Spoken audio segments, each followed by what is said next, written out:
সমস্ত দর্শক বন্ধুদের জানাই নমস্কার। আজকে আবার নতুন করে এসেছি একটি নতুন পর্ব নিয়ে। সেটা হচ্ছে ধনুরাশির ক্ষেত্রে এপ্রিলের 6 তারিখ শনিদেব যে নক্ষত্র পরিবর্তন করছে তার কী প্রভাব পড়বে এই ধনুরাশির উপরে, এবং কোন উপাচার করলে কিংবা প্রতিকার করলে এই রাশির জাতক জাতিকারা এই সময় এর সুফলে আরও বৃদ্ধি করতে পারবে। তবে মনে রাখবেন, গ্রহের গোচর সম্পূর্ণভাবে নির্ভর করে জাতকের গ্রহের অবস্থান, মানে কুষ্টিতে গ্রহের অবস্থান এবং গ্রহের দশার উপর। আমরা যে ফল প্রকাশ করছি এটা আমাদের কিন্তু একটা প্রচেষ্টা মাত্র। ভিডিওটি শুরু করার আগেই বলি, যদি আমার এই পরামর্শ সত্যিই আপনাদের কাছে কার্যকরী মনে হয় তাহলে আমার এই চ্যানেলটিকে অবশ্যই সাবস্ক্রাইব করবেন এবং পাশে থাকা বেল আইকনটি প্রেস করবেন। তাতে আমাদের সমস্ত ভিডিও আপনাদের কাছে সহজে পৌঁছে যাবে। ধনুরাশির ক্ষেত্রে আজকের আলোচনা প্রচণ্ড গুরুত্বপূর্ণ হতে যাচ্ছে। ধনুরাশির জাতক জাতিকারা এটা চন্দ্ররাশি অনুসারে দেখবেন। শনিদেব 17ই মার্চ উদয় হয়েছে 2024-এ, এবং এপ্রিলের 6 তারিখ শনিদেব কিন্তু নক্ষত্র পরিবর্তন করতে যাচ্ছে। এই 2024-এ শনিদেবের কিন্তু এটাই প্রথম নক্ষত্র পরিবর্তন। গুরুদেবের নক্ষত্র পূর্বা ভাদ্রপদ নক্ষত্রে গোচর করবে শনিদেব। এর আগে রাহুর নক্ষত্র শতভিষা নক্ষত্রে ছিল। সেই শতভিষা নক্ষত্র পরিবর্তন করে 6 তারিখ দুপুর 3:55 গুরুদেবের নক্ষত্রে প্রবেশ করবে। বড় গ্রহ যখন নক্ষত্র পরিবর্তন করে তখন কিন্তু এই মানব সমাজের উপর যথেষ্ট প্রভাব পড়ে। শনিদেবকে জ্যোতিষশাস্ত্রে বলা হয় বিষাদ ক্রূর, এর সংজ্ঞা কিন্তু দেওয়া হয়েছে শনিদেবকে। কিন্তু শনিদেব হচ্ছেন কর্মের দেবতা এবং ন্যায়ের দেবতা। কালপুরুষ চক্রে শনিদেবের স্থান হচ্ছে 10ম ঘর, যেটা হচ্ছে কর্মের ঘর, এবং একাদশ ঘর, যেটা হচ্ছে কর্ম করে লাভের ঘর। সমস্ত মানবদেহের উপর শনিদেবের প্রচণ্ড গভীর প্রভাব থাকে, কারণ সন্তুলন কিন্তু বজিয়ে রাখে এই শনিদেবই, এই ন্যায়ের দেবতা শনিদেব। 7ম ঘর তুলা রাশি, শনিদেব কিন্তু এই তুলা রাশিতে উচ্চ হয়, এবং মেষ রাশিতে শনিদেব কিন্তু নীচ হয়ে যায়।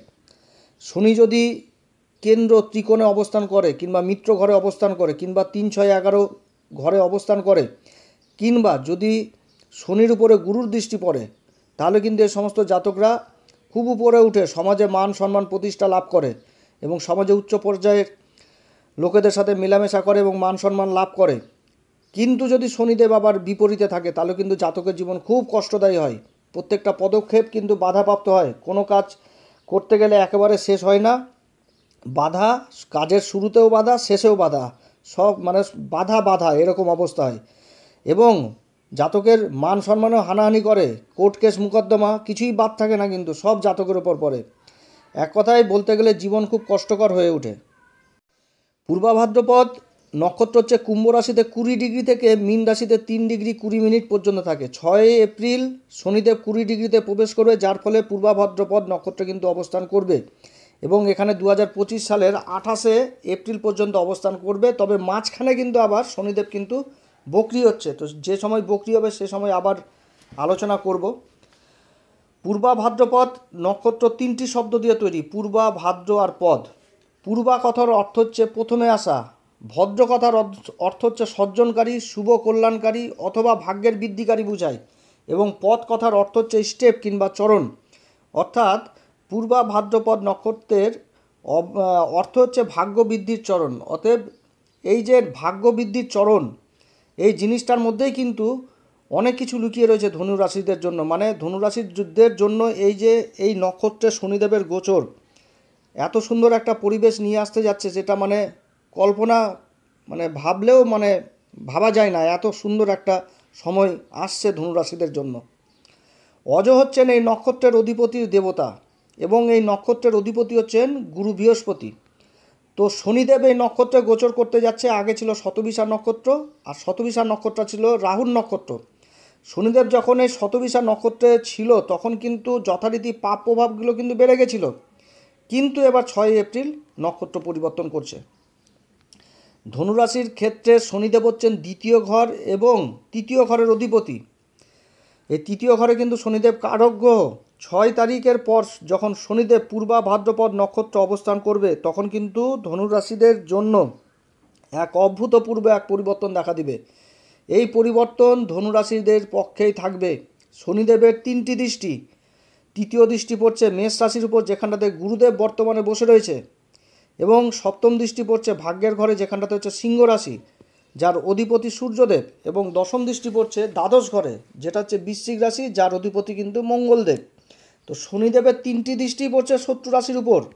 কিন্তু শনিদেব এই রাহুর নক্ষত্র থেকে যখনই পূর্বা ভাদ্রপদে প্রবেশ করবে, আর রাহুর নক্ষত্রে যখন ছিল তখন কিন্তু যে পাপ প্রভাবগুলো এই 3টা ঘরে যে পড়ছিল, সে প্রভাবগুলো কিন্তু রাহুর নক্ষত্রে বৃদ্ধি পেয়েছিল। কিন্তু পূর্বা ভাদ্রপদ নক্ষত্রে যখন অবস্থান করবে, এগুলো সমস্ত কিছু পরিবর্তন হয়ে যাবে। আবার শনিদেব কিন্তু অবস্থান করছে শতবিশা নক্ষত্রে, যেটা ছিল, এবং এই শতবিশা নক্ষত্রের অধিপতি কি রাহুদেব। রাহুদেব ধনুরাশির 4র্থ ঘর, যেটা মীন রাশি। এই ধনুরাশিতে কিন্তু ধনুরাশির মীন চতুর্থ ঘরেই কিন্তু রাহুদেব বসে রয়েছে কার নক্ষত্রে? রেবতী নক্ষত্রে, যেটা বুধের নক্ষত্র। আর রাহুর বিপরীতে বসে রয়েছে কেতু, যেটা দশম ঘর, যেটা কর্মের ঘর। আর কেতুর অবস্থান এই দশম ঘরে হচ্ছে হস্তা নক্ষত্র, যেটা হচ্ছে চন্দ্রের নক্ষত্র। আর চন্দ্রদেব হচ্ছে ধনুরাশির ক্ষেত্রে অষ্টম ঘরের অধিপতি, যেটা কর্কট রাশি পড়ছে। তো রাহুর যে অবস্থান 4র্থ ঘরে, এবং রাহুর দৃষ্টি কিন্তু ওই দ্বাদশ ঘরে পড়ছে, যেটা ধনুরাশির মানে হচ্ছে বৃশ্চিক রাশি। ধনুরাশির ক্ষেত্রে বৃশ্চিক রাশি হচ্ছে দ্বাদশ ঘর। তাহলে জিনিসটা কীরকম তৈরি হয়েছে যে 7.5 শেষ হয়ে গেছে, 7.5 থেকে মুক্ত কিন্তু ধনুরাশি।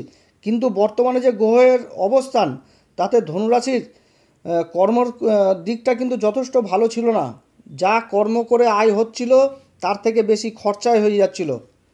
এবং এমন একটা পরিস্থিতি তৈরি হয়েছে যেখানটাতে মন চাচ্ছে না যে খরচ করতে, কিন্তু খরচা করতে আপনি বাধ্য হচ্ছেন। এরকম পরিস্থিতি ধনুরাশির ক্ষেত্রে হয়েছে। কিন্তু এবার শনিদেব নক্ষত্র পরিবর্তন করছে পূর্বা ভাদ্রপদ, গুরুদেবের নক্ষত্র অবস্থান করছে 6 এপ্রিল। এই সময় থেকে ধনুরাশি জীবনে একটা ভালো সময় সূচনা হবে। পূর্বা ভাদ্রপদ নক্ষত্র অবস্থান করে শনিদেবের 3য় দৃষ্টি পড়বে গুরুদেবের উপর, যেটা মেষ রাশির 5ম ঘর। ধনুরাশির ক্ষেত্রে 5ম ঘরে গুরুদেবের অবস্থান, গুরুদেব কিন্তু 5ম ঘরে অতি বিশিষ্ট কারক হয়ে যায়। গুরুদেব এই 5ম ঘরে অবস্থান করে ধনুরাশির জীবনে কিন্তু ইনকাম দিচ্ছিল, কিন্তু রাহুর যে অবস্থান, সে অবস্থানে কিন্তু ইনকামের থেকে খরচ কিন্তু আরও বেশি হয়ে গেছে। এবার 1 মে গুরুদেব কিন্তু রাশি পরিবর্তন করবে, প্রবেশ করবে বৃষ রাশিতে, যেটা হচ্ছে গুরুদেবের ধনুরাশির ক্ষেত্রে 6ষ্ঠ ঘর।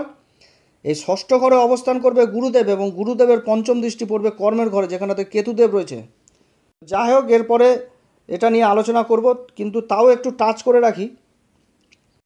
অতএব শনিদেবের এই নক্ষত্র পরিবর্তনে শনিদেবের 3য় দৃষ্টি পড়বে 5ম ঘরে, এবং 1 মে গুরুদেব যখন 6ষ্ঠ ঘরে অবস্থান করবে, তখন গুরুদেবের 5ম দৃষ্টি পড়বে কর্মের ঘরে, 7ম দৃষ্টি পড়বে দ্বাদশ ঘরে, এবং 9ম দৃষ্টি পড়বে ধনসম্পত্তির ঘর, যেটা শনিদেবের মকর রাশি। অপরদিকে শনিদেবের 7ম দৃষ্টি পড়বে ভাগ্যের ঘরে, এবং 10ম দৃষ্টি পড়বে দ্বাদশ ঘরে। অতএব শনিদেবের এই অবস্থানের ফলে ধনুরাশির কর্মক্ষেত্রে যথেষ্ট সাফল্য পাবে। যারা চাকরির জন্য ইন্টারভিউ দিচ্ছেন প্রাইভেট সেক্টর কিংবা সরকারি সেক্টরে, তাদের কিন্তু চাকরিতে সফলতার যোগ যথেষ্ট রয়েছে।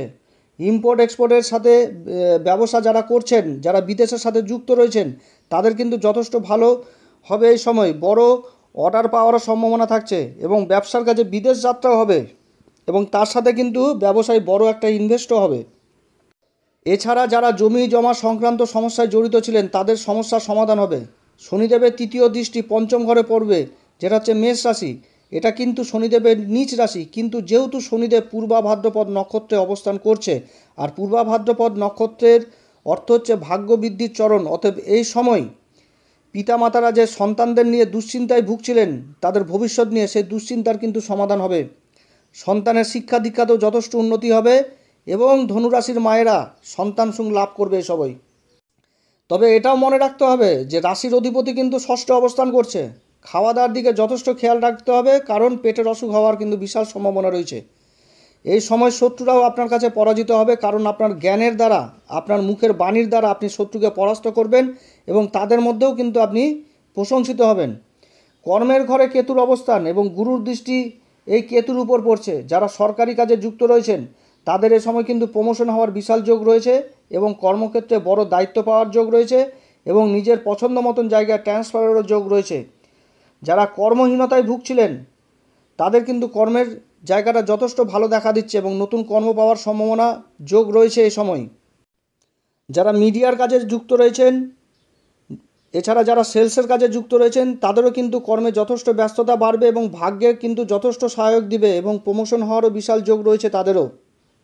পিতার শরীর স্বাস্থ্যের যথেষ্ট উন্নতি দেখা দিবে এবং পিতার সাথে মতবিরোধের অবসান হবে এবং পিতা সম্পর্কের উন্নতি হবে, পিতার সাপোর্টও পাবেন এই সময়। এবং যারা সম্পত্তি বিবাদে জড়িত রয়েছেন, কোর্ট কেস মুকদ্দমায়, তারা এই সময় কিন্তু জয়লাভ করবে এবং পৈতৃক সম্পত্তি লাভ করবে। যে সমস্ত ধনুরাশির জাতক জাতিকারা চামড়ার কাজে যুক্ত রয়েছেন, কয়লার কাজে যুক্ত রয়েছেন, কলকারখানার কাজে যুক্ত রয়েছেন, খাদানের কাজে যুক্ত রয়েছেন, রাস্তাঘাটের কাজে যুক্ত রয়েছেন, তাদেরও কাজে কিন্তু যথেষ্ট গতি বাড়বে এবং ইনকামের রাস্তাটাও কিন্তু যথেষ্ট ভালো হবে। যাই হোক, পূর্বা ভাদ্রপদ নক্ষত্রে শনিদেবের অবস্থান ধনুরাশির জন্য খুব ভালো সময় আনতে চলেছে। এবার বলবো যে ধনুরাশির জাতক জাতিকারা কোন উপাচার করবে এই সময়। যেহেতু রাশির অধিপতি ষষ্ঠ ঘরে অবস্থান করছে, অতএব গুরুদেবের বল বৃদ্ধি করুন। যারা গুরুদেবের দীক্ষা নেননি, গুরুর দীক্ষা নেননি, তারা গুরুর দীক্ষা নিন। সঙ্গে হলুদের গিট রাখুন, তারপরে কেশরের টিকা ব্যবহার করুন। মন্দিরের পূজারীদের দান দক্ষিণা করুন, তাদের পা ছুঁয়ে আশীর্বাদ নিন, তাতে গুরুর বল বৃদ্ধি হয়। ফল-আলা বৃক্ষরোপণ করুন, তাতেও গুরুদেবের বল বৃদ্ধি হয়। এছাড়া যে সমস্ত দুস্থ শিক্ষার্থীরা পড়াশোনার সামগ্রী কিনতে পারে না অর্থের অভাবে, তাদেরকে পড়াশোনার সামগ্রী দিয়ে সাহায্য করুন, তাতেও গুরুর বল বৃদ্ধি হয়। আপনারা গুরুকে ঠিক রাখুন, দেখবেন সব কিছু আপনাদের ইজি হয়ে যাবে এই সময়। আর একটা কথা, সেটা হচ্ছে চতুর্থ ঘরে রাহুদেব অবস্থান করছে, অতএব মায়ের শরীর স্বাস্থ্যের দিকে কিন্তু এই সময় যথেষ্ট খেয়াল রাখবেন। কোনো কাজ করতে গেলে মায়ের আশীর্বাদ অবশ্যই নেবেন। অতএব প্রিয় দর্শক বন্ধুরা, আজকে এতটুকুই। এরপরে আবার এক নতুন পর্ব নিয়ে আসব। আমি ঈশ্বরের কাছে প্রার্থনা করি শনিদেবের এই নক্ষত্র পরিবর্তনে যেন আপনাদের জীবন ধন ধান্যে পরিপূর্ণ হয়ে উঠুক এবং আপনারা যথেষ্ট সুখ সম্পত্তিতে ভরে উঠুক আপনাদের জীবন।